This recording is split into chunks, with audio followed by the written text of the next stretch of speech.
রাজশাহী। এখন শুনবেন স্থানীয় সংবাদ। আসসালামু আলাইকুম। বাংলাদেশ বেতার, রাজশাহী। স্থানীয় সংবাদ পড়ছি নূরজাহান বন্যা।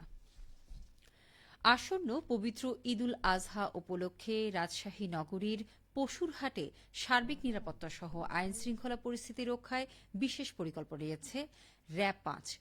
আজ সিটি পশুরহাটে এক প্রেস ব্রিফিংয়ে এ তথ্য জানান র‍্যাব-৫ এর অধিনায়ক লেফটেন্যান্ট কর্নেল মোহাম্মদ মাসুদ পারভেজ। এ সময় তিনি বলেন, নগরীতে স্থাপিত কোরবানি উপলক্ষে সকল হাটেই বিশেষ নজরদারি ও নিরাপত্তা ব্যবস্থা গ্রহণ করা হয়েছে, যাতে জনসাধারণ নির্বিঘ্নে কোরবানির পশু ক্রয় বিক্রয় করতে পারেন। পশু ক্রয় বিক্রয়কারী কর্তৃক জাল টাকা আদান প্রদান বন্ধে গোয়েন্দা নজরদারি বৃদ্ধি সহ টাকা শনাক্তকারী মেশিন স্থাপন করা হয়েছে। র‍্যাব অধিনায়ক আরও বলেন, নগরীর বড় হাটগুলোতে বর্তমান গরম আবহাওয়া ও জনসাধারণের কথা মাথায় রেখে র‍্যাবের উদ্যোগে প্রাথমিক চিকিৎসার ব্যবস্থা রাখা হয়েছে। এছাড়াও ঈদ উপলক্ষে ঘরমুখো মানুষের সঠিকভাবে এবং নিরাপদে নিজ নিজ গন্তব্যে পৌঁছানো এবং ঈদের ছুটি শেষে সুষ্ঠুভাবে নিজ নিজ কর্মস্থলে ফিরে যাওয়া নিশ্চিত করতে অন্যান্য আইন শৃঙ্খলা বাহিনীর পাশাপাশি র‍্যাব সদস্যরাও তৎপর রয়েছেন। আজ বিশ্ব দুগ্ধ দিবস। দুগ্ধের অপার শক্তিতে মেতে উঠি একসাথে, এই প্রতিপাদ্যে সারা দেশের ন্যায় রাজশাহীতেও বিশ্ব দুগ্ধ দিবস উদযাপন করা হয়েছে। দিবসটি উপলক্ষে আজ রাজশাহী জেলা প্রাণী সম্পদ দপ্তরের উদ্যোগে রাজাবাড়ী হাট দুগ্ধ ও গবাদি পশু উন্নয়ন খামারে র্যালি ও আলোচনা সভার আয়োজন করা হয়। অনুষ্ঠানের শুরুতে রাজাবাড়ী হাট থেকে শিক্ষার্থী সহ বিভিন্ন সুধীজনদের অংশগ্রহণে একটি র্যালি বের করা হয়। র্যালিটি বাজারের প্রধান রাস্তা প্রদক্ষিণ করে রাজাবাড়ী হাট দুগ্ধ ও গবাদি পশু উন্নয়ন খামারের প্রশিক্ষণ ভবনে গিয়ে শেষ হয়। পরে সেখানে আলোচনা সভা অনুষ্ঠিত হয়।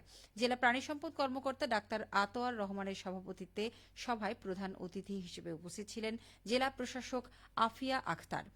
আলোচনা সভায় জেলা প্রশাসক বলেন, শিশুদের মেধা বিকাশ ও শারীরিক বৃদ্ধির জন্য প্রত্যেক শিশুকে দুগ্ধ পান করানো প্রয়োজন।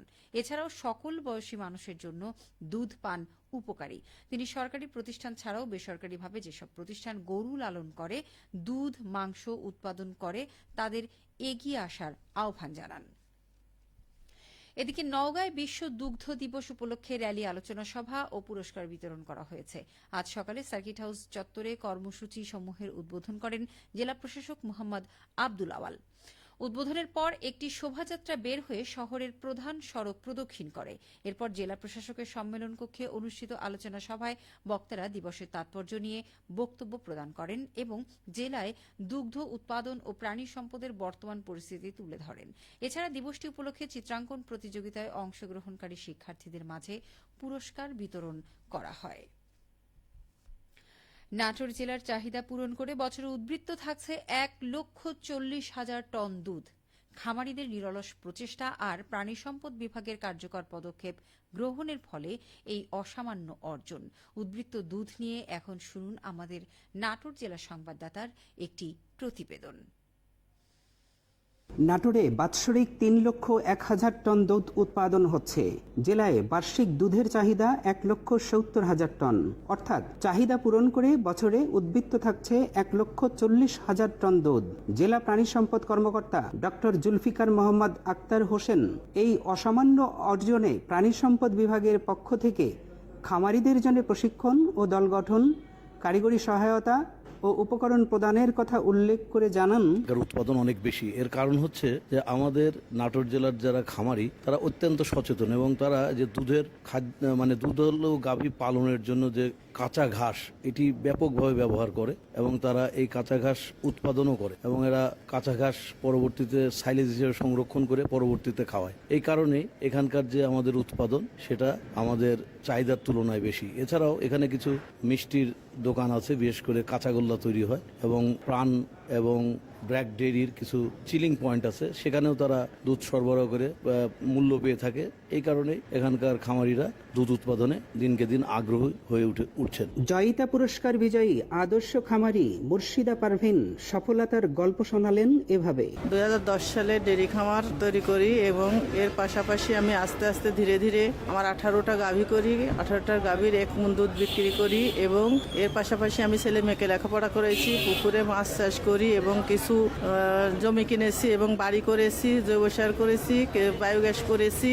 আর কি আমার মোটামুটি সচ্ছলতা, মাসে আমার এখন মোটামুটি 2-1.5 লক্ষ টাকার মতো ইনকাম হয়। আমি এই নিয়েই আমার সংসার নিয়ে আমার ছেলে মেয়েকে নিয়ে আল্লাহর রহমতে অনেক ভালো আছি। দুধের এই শ্বেত বিপ্লব আগামী দিনগুলোতে আরও শানিত হবে, প্রত্যাশা সকলের। ফরাজি আহমদ রফিক বাবন, নাটোর জেলা সংবাদদাতা, বাংলাদেশ বেতার, রাজশাহী। একটি ঘোষণা। মাগরিবের নামাজের আজান প্রচারের সুবিধার্থে আজ থেকে আঞ্চলিক বার্তা সংস্থা বাংলাদেশ বেতার রাজশাহীর সন্ধে 7টার স্থানীয় বাংলা সংবাদ সন্ধে 6:45 প্রচারিত হবে। সবশেষে আবহাওয়া। আজ রাজশাহীতে সর্বোচ্চ তাপমাত্রা ছিল 36.8 ডিগ্রি এবং সর্বনিম্ন 27.6 ডিগ্রি সেলসিয়াস। বিকেল 3টায় বাতাসে আপেক্ষিক আর্দ্রতার পরিমাণ ছিল 64%। রাজশাহী ও পার্শ্ববর্তী এলাকায় আজ সূর্যাস্ত সন্ধে 6:49।